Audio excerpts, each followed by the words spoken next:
Terima kasih pemirsa, Anda kembali menyaksikan Kominfo Newsroom. Pemirsa, kurangnya kecukupan gizi kerap menjadi penyebab utama dari seorang anak mengalami stunting.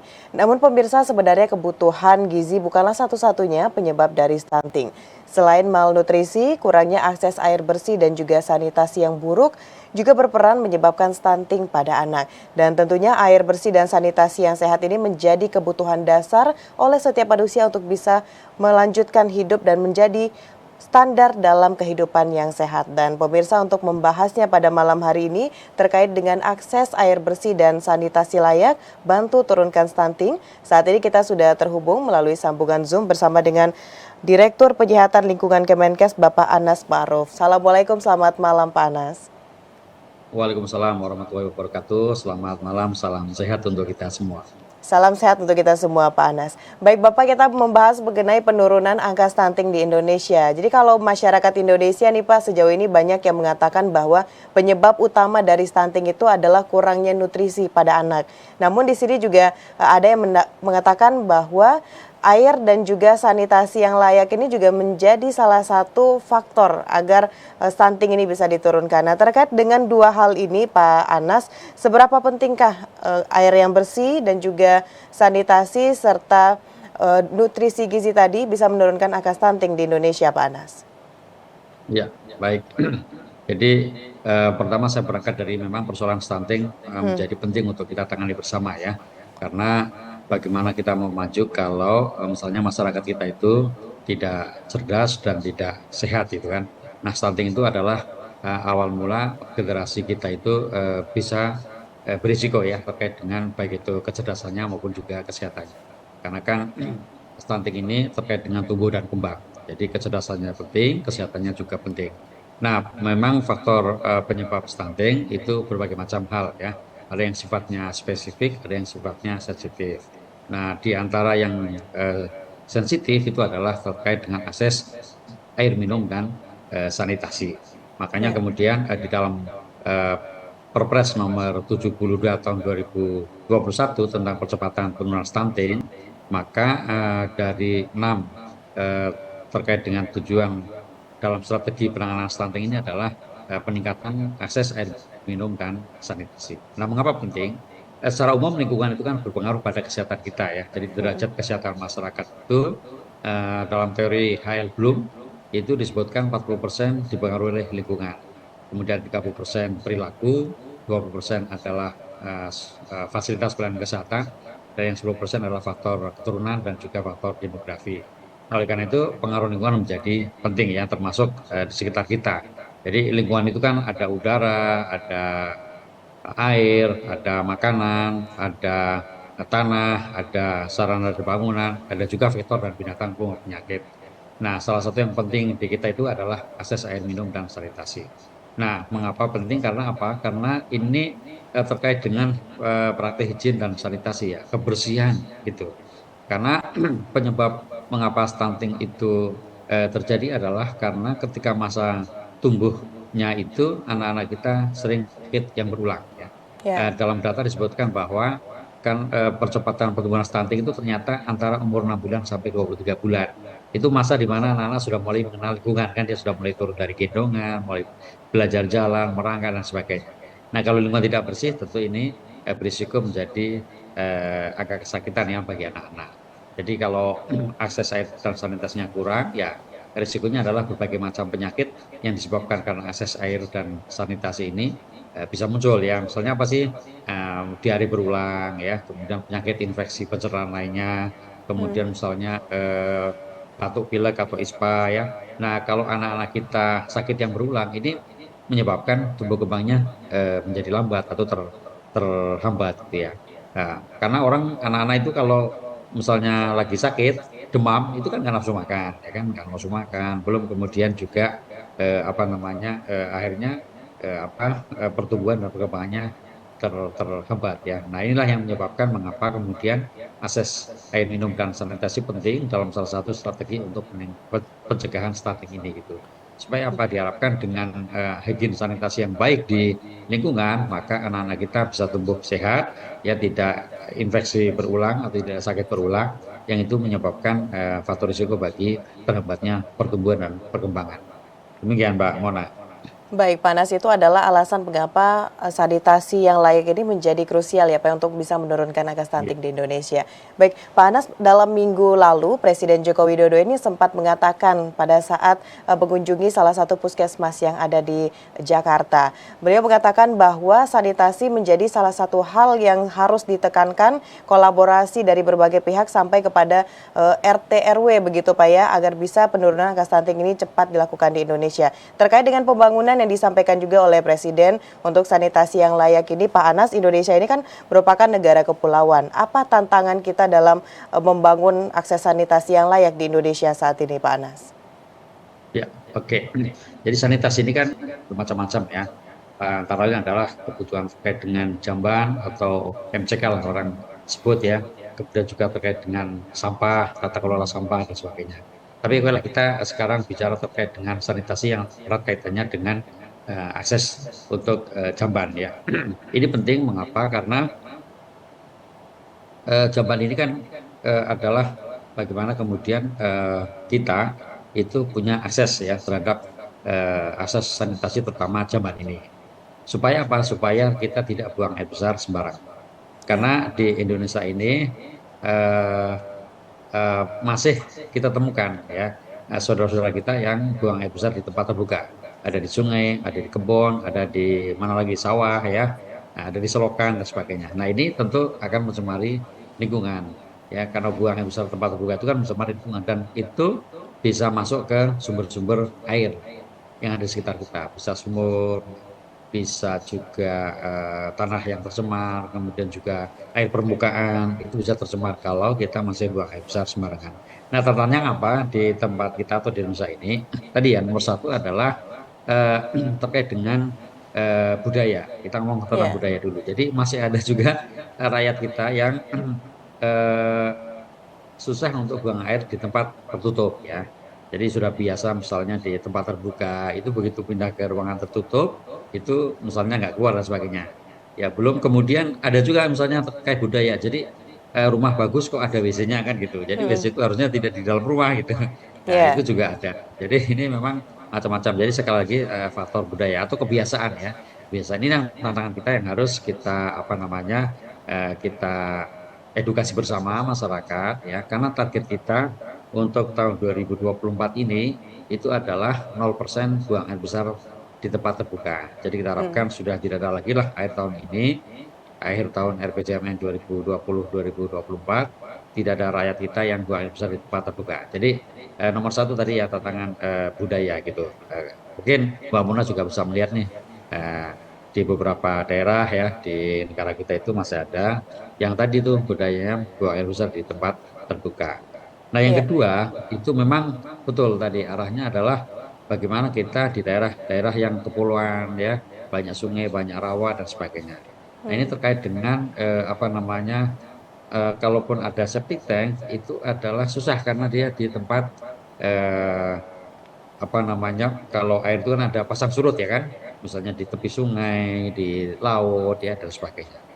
Nah ini tentu menjadi tantangan bagi kita tetapi sesungguhnya ada jalan keluarnya yaitu menggunakan teknologi tepat guna. Jadi meskipun itu dipasang surut baik itu di pantai baik itu di tepi sungai sebenarnya ada teknologi tepat gunanya untuk jamban itu seperti apa ya yang aman gitu. Nah, supaya tidak apa ketika terjadi pasang misalnya tidak kemudian kotorannya itu mencampuri atau bercampur ke air. Jadi ada teknologi tepat guna yang bisa digunakan. Jadi itu nomor dua ya kurang lebih tantangan ini ya. Kan kita negara kepulauan ya banyak sekali garis pantainya, banyak sekali sungai-sungainya, Hmm. daerah berawa dan sebagainya. Ini tantangan kita. Nah yang ketiga tantangan kita adalah kalau ada yang sudah punya septic tank, ini kadang masih bisa mencemari lingkungan karena apa? Karena misalnya tidak pernah disedot ya. Kemudian juga tidak menggunakan standar yang septic tank aman ya. Karena septic tank ini kan harusnya yang kedap, kemudian dia dilakukan penyedotan secara periodik ya. Nah, itu. Nah, di kita itu banyak yang masih septic tanknya itu bisa kemudian menembus pada lingkungan sekitarnya gitu ya, misalnya entah kedalamannya kurang, kemudian juga apa namanya tidak disedot ya. Nah itu kan pasti bisa mencemari lingkungan. Nah lingkungan itu adalah misalnya dia masuk ke tanah, masuk ke air dan sebagainya. Nah itulah yang kemudian maka menjadi tantangan kita ke depannya. Jadi kira-kira itu ya tantangan kita terkait dengan pembangunan sanitasi di Indonesia. Tapi kita sepakat ya bahwa kita perlu meningkatkan itu. Karena apa? Ini penting. Jadi nanti arahnya kepada misalnya air minum ya. Air Ya, minum itu kan ada yang dari sumber air gali, misalnya sumber gali ya, atau mungkin sumber air permukaan yang lain. Nah itu kalau misalnya tercemar oleh kotoran dan sebagainya, biasanya ada bakteri yang positif yaitu E. coli. Jadi E. coli ini standar bagi air yang kita gunakan di rumah tangga harusnya negatif gitu ya. Nah kalau baik. dia masih ada itu artinya masih ada pencemaran di sekitar kita. Kira-kira gitu Mbak ya, terkait dengan tantangan sanitasi di negara kita ya. Baik, Pak Anas, tadi yang pertama adalah tantangan kita dalam membangun sanitasi yang layak di Indonesia, kebiasaan masyarakat ini dalam hidup yang kurang layak atau kurang bersih, begitu Pak. Terkait dengan hal itu, dari Kementerian Kesehatan sendiri, Pak Anas, langkah apa yang dilakukan agar bisa meningkatkan kesadaran masyarakat untuk bisa hidup untuk menjaga kebersihan lingkungan ini, Pak? Ya betul. Jadi ini penting ya karena apa namanya saat ini Kementerian Kesehatan kan sedang melakukan transformasi kesehatan. Ya. Ada 6 pilar ya, ini sering disampaikan juga oleh Menteri kami gitu Pak Budi Gunadi Sadikin. 6 pilar transformasi kesehatan adalah pilar pertama transformasi pelayanan kesehatan primer.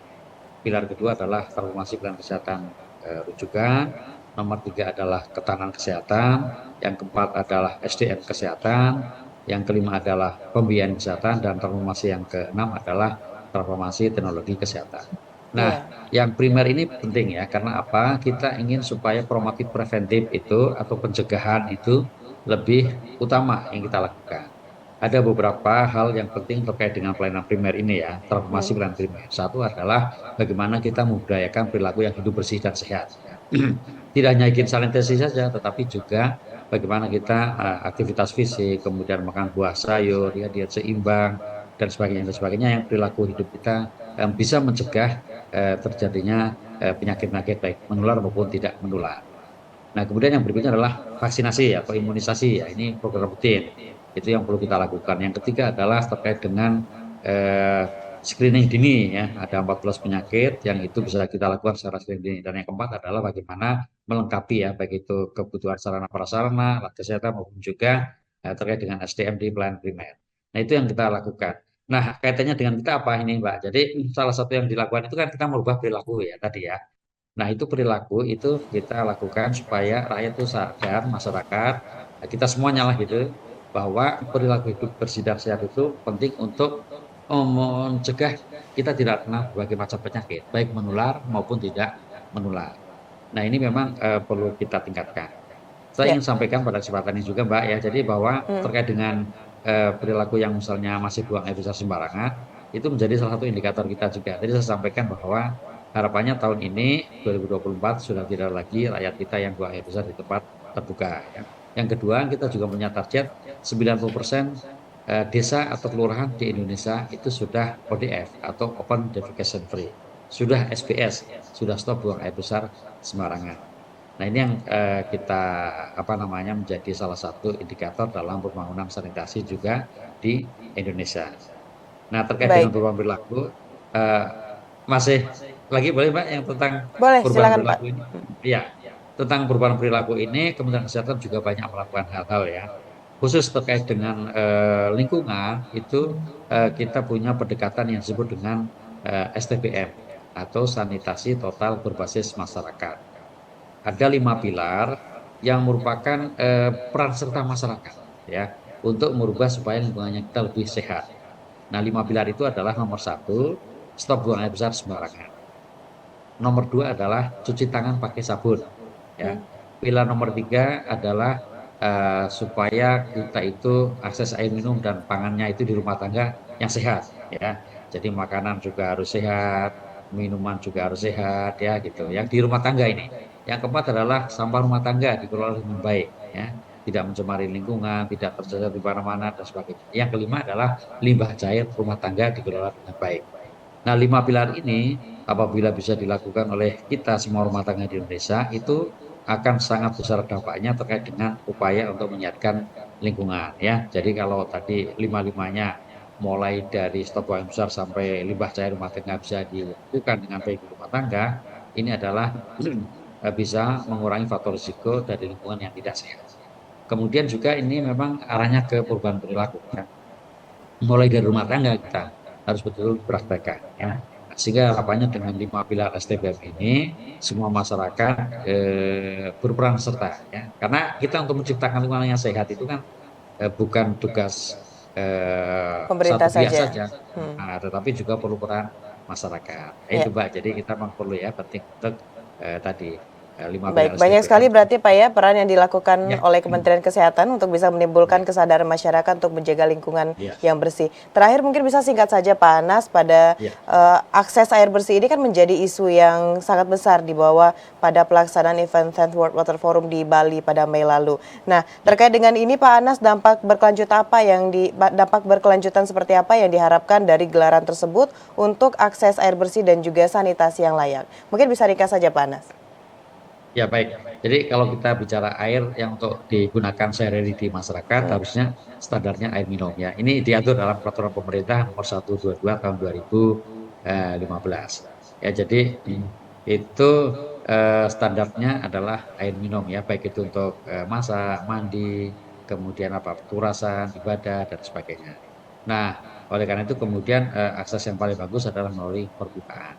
Nah, tentang air ya di dunia ini ada 3 semacam forum atau working group ya terkait dengan air. Yang pertama yang tadi disebutkan WWF World Ya. Water Forum. Itu biasanya arahnya ke air baku. Kemudian ada lagi SWA namanya, Sanitation and Water Association. Jadi Sanitation and Water for All. Ini juga arahnya ada sanitasi dan airnya. Satu lagi IWA, International Water Association. Ini arahnya ke air minum. Nah, jadi artinya penting mengapa kemudian dunia sampai ada 3 forum ya yang terkait dengan air. Nah, ini penting. Nah, terkait dengan World Water Forum kemarin yang di Bali itu juga isu penting. Mengapa? Karena kecukupan air dan keamanan air di dunia apapun, misalnya air untuk baku maupun juga air untuk sanitasi dan damai kesehatan itu dibahas di sana. Ada 3 hal yang kemarin itu dideklarasikan di sana. Antara adalah bahwa perlu adanya Center of Excellence ya terkait dengan ketahanan air, terutama ketika kita menghadapi perubahan iklim. Yang kedua adalah terkait dengan bagaimana air baku ya, terutama yang dari danau itu bisa kita selamatkan dengan baik, sehingga menjadi salah satu yang penting di dunia. Dan kemudian yang ketiga adalah terkait dengan bagaimana supaya dunia ini bersatu padu ya, untuk Ya. menjaga sumber daya air di dunia ini sehingga bisa kita lanjutkan atau teruskan kepada generasi penerus. Nah, satu hal yang penting barangkali di luar yang deklarasi itu adalah kita sadar betul bahwa kebutuhan air ya bagi masyarakat itu sangat penting, sangat vital dan tentu ini juga akan dampaknya bagi kesehatan. Baik, di sini kita bisa tekankan lagi bahwa sanitasi yang layak ini benar-benar penting ya Pak Anas ya untuk bisa menurunkan Iya, angka stunting di Indonesia, dan pemerintah iya, tadi disampaikan Pak Anas juga telah melakukan berbagai upaya selain dari pembangunan infrastruktur juga memberikan edukasi kepada masyarakat agar bisa menerapkan hidup bersih, tentunya untuk akses air yang lebih bersih. Terima kasih Pak Anas ya. telah memberikan Mungkin boleh informasi sedikit kepada aja, Mbak. Nah, ya, sedikit aja silakan Pak. ya. Ya, terkait dengan air dan sanitasi ini ya, memang harus tiga-tiganya kita lakukan. Ada 3 hal pokok ya. Satu, pembangunan sarana prasarana atau infrastruktur. Yang kedua adalah terkait dengan dukungan regulasi, kebijakan ya, Ya. dan juga penganggaran. Yang ketiga ini penting juga kesadaran masyarakat ya untuk bersama-sama. Kalaupun misalnya disiapkan infrastrukturnya harus dijaga, dipelihara Baik. supaya tetap bersih. Nah, itu Mbak 3 hal yang penting yang harus saya kira kita lakukan ke depannya sehingga akses air minum dan sanitasi ke depan semakin baik, yang sudah ada dipertahankan, dijaga, dan yang belum nanti kita tingkatkan secara bertahap. Demikian Mbak Baik. Mona. Ya, terima kasih Pak Anas Ma'ruf selaku Direktur Penyihatan Lingkungan Kementerian Kesehatan sudah hadir dalam Dialog Kominfo Newsroom malam hari ini. Selamat malam Bapak, selamat melanjutkan aktivitas. Ya, Terima kasih, pemirsa usai jeda pariwara kami akan kembali dengan informasi lainnya. Tetaplah bersama Kominfo Newsroom.